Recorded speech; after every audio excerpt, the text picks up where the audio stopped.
Okay, Okay. so what are you Okay. in right there? What's that?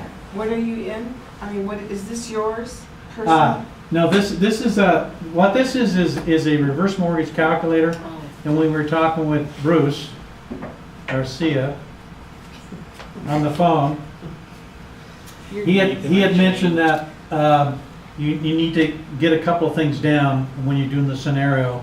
And he says you really need to know how to work the comparison page. You may or may not remember that. This is going to show you putting in just a few things like age, date of birth, estimated value of the property, the address of the property, including the zip code, so it can determine the location of the property. Just basic information. The calculator will populate for you a number of options. You can choose fixed rates, adjustable, and if you remember, he was talking, don't show 6 examples, show 3. Well, you'd want to show like 1 fixed rate, 1 monthly adjustable, 1 annual adjustable. That would be it. And this shows more than that, but I'm trying to give you an example. When we put that little bit of data in, what pops out on the other side. It's pretty impressive. I think it is. So this is one I put together before coming to this seminar. And here we go. When preparing, I put it for John James Smith and Jane Jennifer Smith. And what we have here for the client is a complimentary quote, summary, reverse mortgage summary, reverse mortgage benefit comparison, and that's what Bruce was referring to. Understanding the reverse mortgage comparison, so it explains in layman's terms what all that means, but you certainly want to explain it to them rather than just let them read it. Preparing for your HUD counseling, HUD approved counseling agencies that they can pull from, frequently asked questions, total annual loan cost rate. On regular lending, they have an APR, annual percentage rate. Well, it's different for reverse mortgages. It's an annual loan cost rate. Okay. Worksheet of estimated closing costs, Federal Truth in Lending, and a pre-qualification letter if needed. All that comes out by just putting a few things into the calculator. Who it was prepared by, information as such. Bear with me, trying not to give you motion sickness. Doesn't this also generate that number that they use to, when they go to counseling, Yes, and you're going to see that. it's You're a gonna see follow, that. yeah, it's tracking Yeah, number. I'll show you that. So there's assumptions that were made out of the couple. The youngest homeowner was 78 years old, and if it's a borrower and a co-borrower, the youngest of the two is what all the numbers are based on.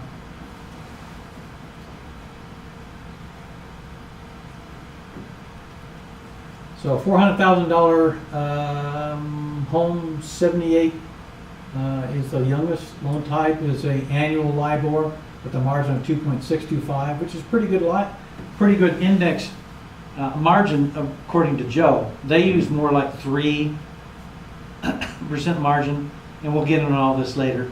But that's pretty respectable. Mhm. So what is that, about 65%? And don't know what we're going to find out in just a moment.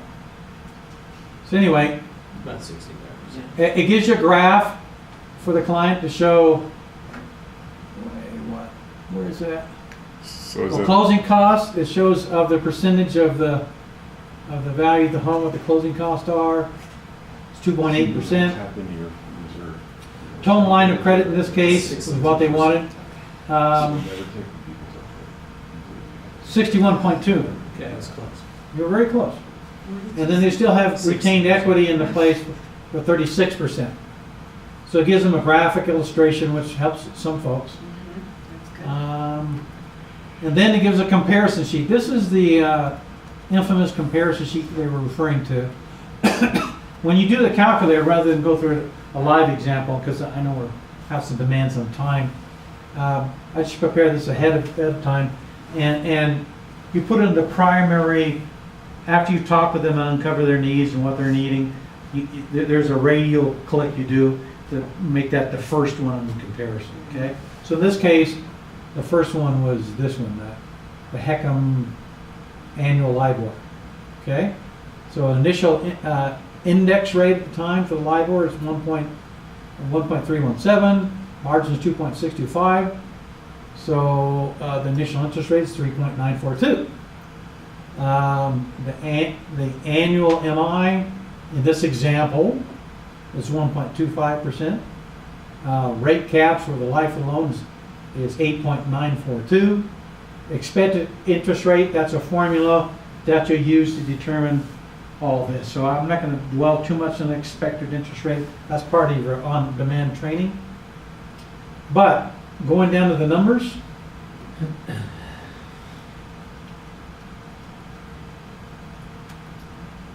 estimated value of the home, 400,000. Home value limit, because it's a HECM, HUD limit is 625,500.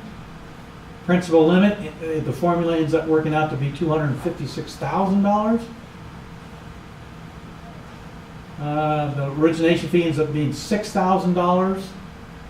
Mortgage insurance upfront is $2,000. Then other closing costs, a total closing cost of $11,335. Okay?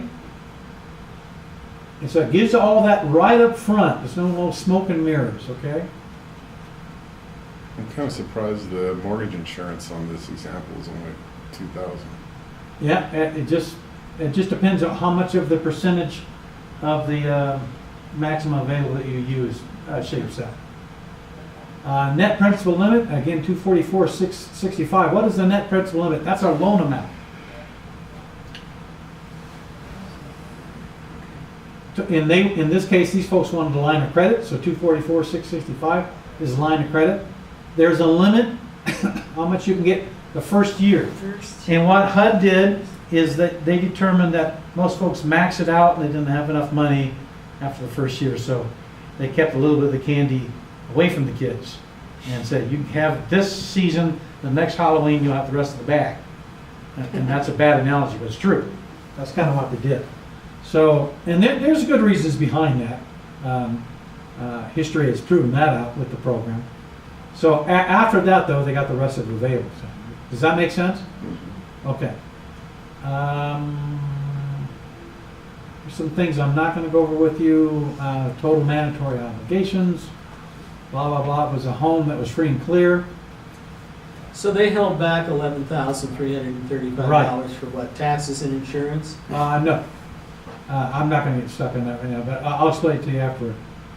But bear with me. And then, so we give, like, in this case, it was 6 examples. He said don't do that. But there's fixed rates as well. So a lot of information, right, for just putting a few things in. And this, all the disclaimers you would need.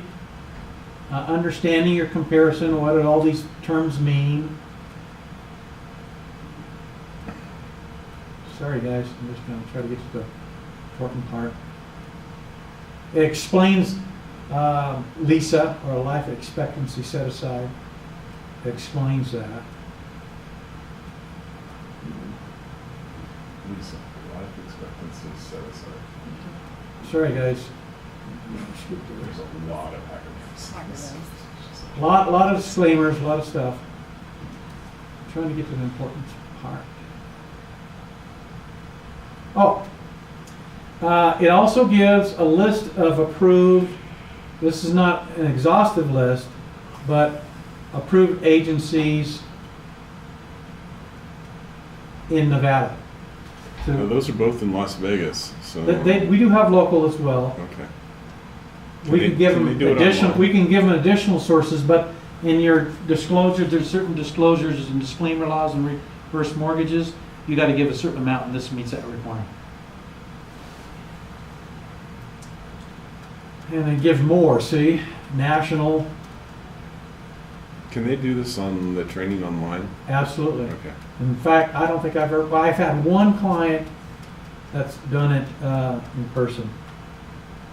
Money Management International is the one I usually suggest. You can't steer them to one, but I usually make a firm suggestion that they've done a great job for most of my clients over the years. That's your choice. And what's the cost? $125. Sometimes, lately not as much, sometimes there's a grant that these different agencies get that will pay for the cost of the senior. They have to provide evidence of income requirements to meet that need for the grant. Sometimes it's free. My old adage though is if they're interested, they're gonna have some skin in the game, $125 Yeah. skin in the game. For a major financial change, positive change in lives. It's not too much They damage. don't have to pay for the appraisal up front? They do. But before we got a ticket to help them, they need to have the counseling. So they're not even a client until they get counseling. And I'll talk a little bit about that before Before we we break. can begin the process. Anyway, it talks about frequently asked questions. For example, do only poor people need reverse mortgage loans? The Yes. perception of the reverse mortgage loan as an assist for the poor borrower is changing. Many affluent senior borrowers with multi-million-dollar homes and healthy retirement assets are using reverse mortgage loans as part of their financial and estate planning. That's very true. Case in point, I did a loan for a multi-millionaire, or at least his business was a multi-million-dollar business. He owned a PVC pipe company in Southern California, and his sons were running it for him, but he was still involved.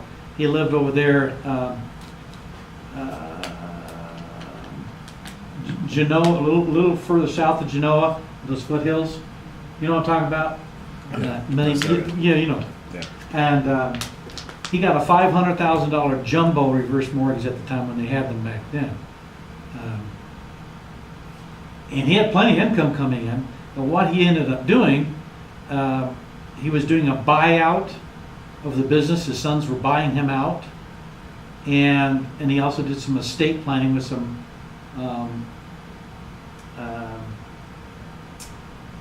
insurance, life insurance, to set that up. And he got all this money. It was a lot of money, like $300,000 at the time, something like that, to arrange the buyout and also put life insurance for him and his wife, and set up the estate pretty well. He never had to make a payment, one on it. Pretty important financial planning That makes for sense. the right person. Yeah. So, and I'm almost done with this. Yeah, it is.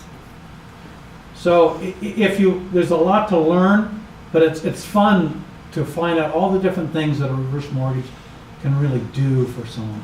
And then this is a, Tony, remember I said there's an APR for forward mortgagers, and then there's a total TALC, total annual loan cost rate. And here it is. See, assumed annual appreciation, 4%, 8%, 2-year loan term, 5-year loan term, 10-year loan term, 14-year loan term. What this is showing a consumer is that a reverse mortgage is a long-term solution for a long-term need. If you only get a reverse mortgage and keep it for 2 years, you can see when you amortize that out for that short period of time, including the cost to get the loan, pretty expensive. But if you hold on to it like it's intended to be held on to, it's pretty reasonable.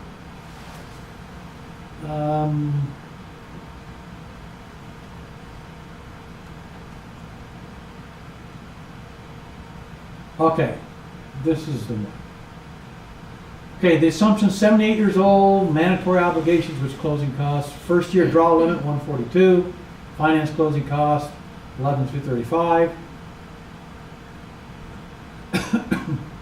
And this is making the assumption that someone gets it in their mid-60s, Jeanette, and they're going to hold on to it when they really need it, but they want to get this part out of the way for peace of mind. Okay? Okay. So you can see the balance only grows slightly. Why? There's not a lot there, not a lot of interest, but the balance does grow because you're not making a payment. And look at the credit line though. You start out with 244, 665, and by the end of 5 years, look, that's kind of impressive, isn't it? In 5 years, right? And then look at the net equity. After the loan here, the 5 years though, from now, 1, 2, 3, 4, 5, look.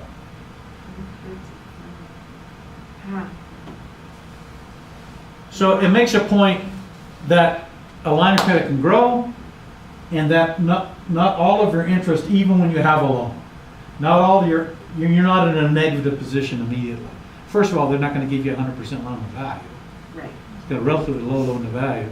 And even with the interest on the interest on the interest, it's still with the appreciation on the property being meager at 4%, that's what this is reflecting, you're usually outpacing it. Now, 8 years ago, we found out different, right? So that's not a guarantee, or 9 years or whatever it was. But it's something that is really important that the consumer knows, especially the kids need to know this. So the interest for what, the first year is 458? Well, yeah, because it's only like That's all? 3-point-something% on 11,000 or whatever, right? And if it was 111,000, different. Yeah. But this comes out on every proposal you have. You can go over it. And this is, I always call this the heirs love me form, because that misnomer that the heirs are left out in the cold is not true, and that this helps to demonstrate that. Okay. And we can work any of these for any of your prospects for you until you get more familiar with it. And it has the closing costs all broken down. And what I wanted to show you was this. See this? This is the correspondent fee that the company pays us for doing the loan. Not the client, the company pays us. And here is the origination fee. Broker gets both of these. So in this example, we're like, what is that, Steve? 29,750. Yeah, pretty close to 40,000. Oh, wait. 30,000. Thank you, 30,000. Jeez, where's my calculator? 20, And, right? Almost. But with the AAG, that gets bumped up $7,000 in the same deal. We get more income for the company. That much more? That much more. But I just wanted to show you. And if you're on a That's pretty good money, isn't it? Basis, Oh my gosh. Same deal. $30,000 commission. It was like- house, It was like 30. 15 grand in your pocket. And I had it prepared. It's in these mini documents somewhere, and I'll get some of this out to you. But And I've seen checks of his that, I mean, that's what he said. yeah, pretty amazing.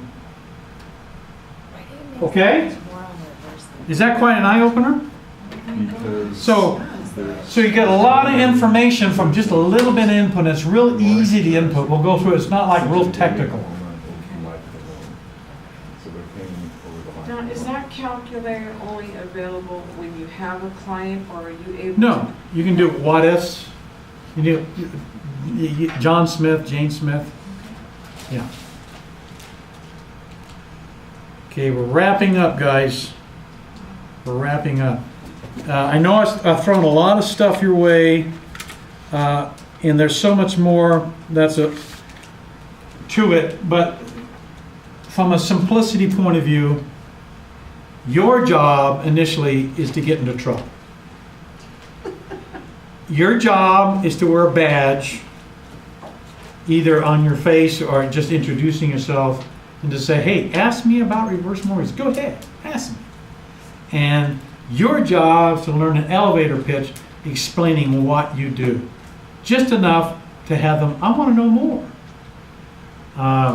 Your job is to create a database, whether it's written old school, preferably email format, so you can make your marketing efforts and keeping in contact with all your people easy and turnkey. Your job, with our help, is to continue to learn more about the product and how it can work to the benefit of all kinds of different situations. Okay, and for that, you're going to get really well paid. Or you can work a whole lot less and enjoy your retirement with a really nice part-time job. Okay? Sweet part-time job. Because you could be at the coast at Pismo Beach. I know this. Coast at Pismo Beach. You've been there doing And say, it. I'll get back to you. I'm with my family right now, but I got your answers. And can I call you at 3:30? I'll be available then. Make sure I don't have too much wine. And I go over it on the phone, on my computer. Yeah. I'm done. You guys know what I'm talking about, right? So This business allows you that kind of flexibility. Even when you're working, you don't have to work too hard. You don't have to clock in, not have to be chained to a desk. Last thing I'm going to leave you with, next to the last thing, is reverse mortgage transaction cycle. I think you got one of these. If you don't, I'll get you one, but I'm going to go through it. Let me turn off that screen first. Thank goodness I'm wearing my hat. I blind you guys. Yeah. Reverse mortgage transaction cycle.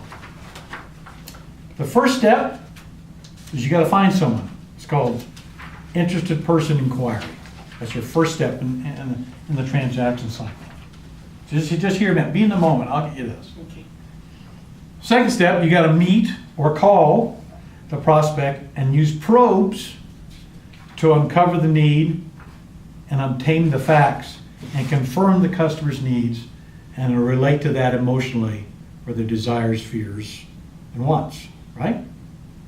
3, you prepare a quote based on the meeting or what you uncovered with your open probes over the phone or in person, or you get help from a mentor in preparing that.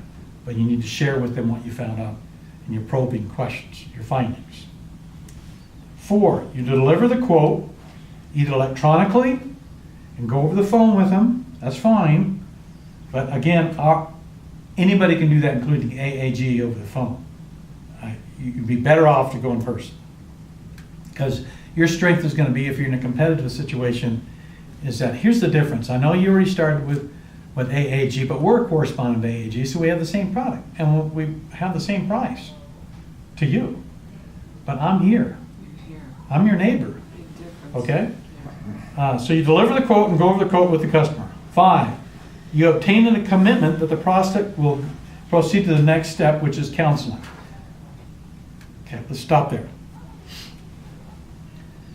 If you're looking at this from a sales perspective, your close of the sale is getting them to go to counseling. That is the close. You're going to go over all these things. You're going to empathize with them. You're going to understand their needs. You're going to cry. You're laugh with them. You're going to identify with them. Do all those things. You've had a wonderful visit. But unless you can commit them to get a commitment for them to go to counseling, you don't even have the potential of turning that into an application. So that is your focus. And so it's an old sales technique that I learned a long time ago. Steve, even you will remember this. It's called entice and retreat. You give them something, they're excited, then you take it away because there's a qualification. In a home loan, we're going to fund your $1 million place, but you got to do an application, you got to pay the appraisal. In this case, it's that, wouldn't that be wonderful? Your husband doesn't have to work anymore. It's going to change your life and see the grandkids more. I agree. This is really a good solution for you folks. But legally, I can't even start the application process. All we can do is talk about this. We can't even start. The HUD, the federal government said we can't start until we have an independent HUD-approved third party do independent counseling with you. Until you do that, we really can't go on the next step. All we can do is just talk about it. And then your goal is to get a commitment that they're going to go to counseling. Okay? 6, follow up with the customer immediately following counseling. So you're going to say, you're going to go to counseling? Yes. Who of these make sense to you? Okay. I know I have my favorites, but them, okay. When are you going to make that call? When do you think I have time to maybe set that up? They can do it right over the phone. See what I'm saying? It sells. Good. When would be a good day that I can follow up with to see what's your time frame on that counseling? Because again, I can't do much until we get that done. Okay, good. I'll follow up with you. You have counseling. You follow up within the week. What, 10 o'clock? Okay. I'll give you a call at 3. Is that okay? Or no, or at 4 would be better. And you follow them through that process. You got the counseling, right? So when they got the counseling done, you use a sense of urgency to say, hey, I got everything ready for our next step. A couple more bits of information I need to prepare the application. Here's what I need. Could you have this available? And would Thursday be good or would Friday be better? And then you set the appointment. Now here's what happened. It's an interesting dynamic from when I first started. I used to do a lot of training for them. It was really my fault. I trained them, and they knew all about the answers to the question before they went to counseling. And I thought I was doing a great job. What I found out was, other than what I presented to them that was already done in the proposal, the quote, that's really all I need to go over, because counseling covers all the details for me. So they're like my assistant, covering all the details and answering all the questions. That's how it's designed to be. So when I come there, when I set the appointment, I come there, and an old sales technique is, they call it the assumptive close. I'm just assuming they're going forward. So when I set the appointment, I'll meet with you, and I'll bring some paperwork we need to do. And you sit down and say, how was the counseling? Great. Anything you learned that was different? Yes. Yeah. Any questions? No, they covered it pretty good. Okay. Now, how do you want, are you going to put this, the trust you have, or as an individual? Which one do you prefer? Okay, good. Would you guys, we're going to take title, how do you spell the first name? Is it Ron or Ronald? And you just assume they're moving forward until they go, whoa, hey! It's not a trick, it's a psychology. It's an assumptive close, you just move forward. And they'll move forward. But if you say, are you sure you want to do this? And wait, and then you'll cast doubt, because there's a part of the buyer cycle is buyer's remorse. It's like, I don't know, let's think about it. So just move forward with it. Does that make sense? Now, if they stop you, honor their opinion, and obviously there's something you're not clear on. What can I help you with that maybe is causing you to delay? All right. So you take an application in the forward mortgage world. They call it a real estate loan application, residential real estate loan application. It's a 1003, and reverse mortgages is a 1009. You complete that. Before you meet with them, what I typically do is I prepare the 1009 over the phone, like get all the details so I can have the application completed. And that way I input it into the calculator, and it spits all the documents out. The only documents that are not done, and it's so turnkey, guys, it's amazing. And it's all pursuant to law. Only thing we're missing is the state forms. That is it. It's all done, and done properly. Okay? It's not, the only thing is on the good faith, you got to get a few proper quotes, to make sure you're pursuant to law.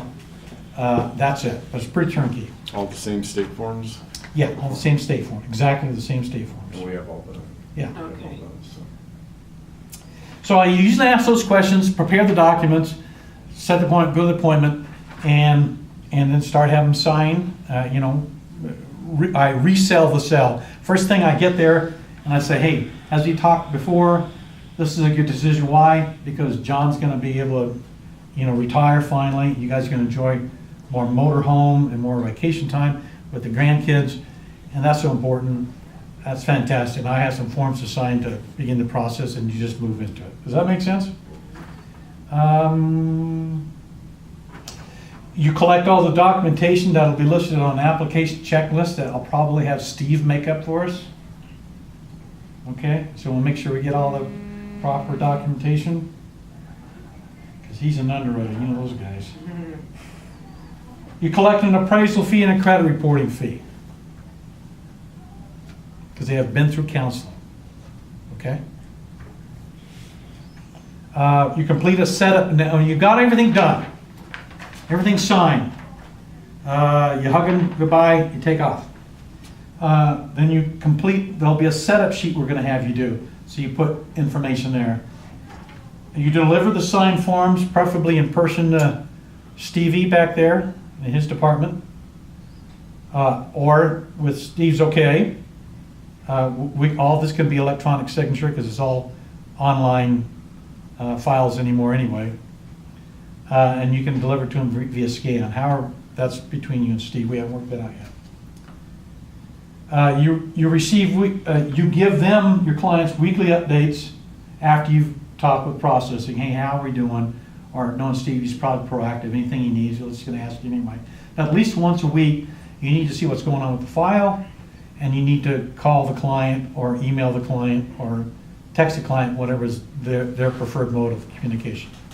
Time.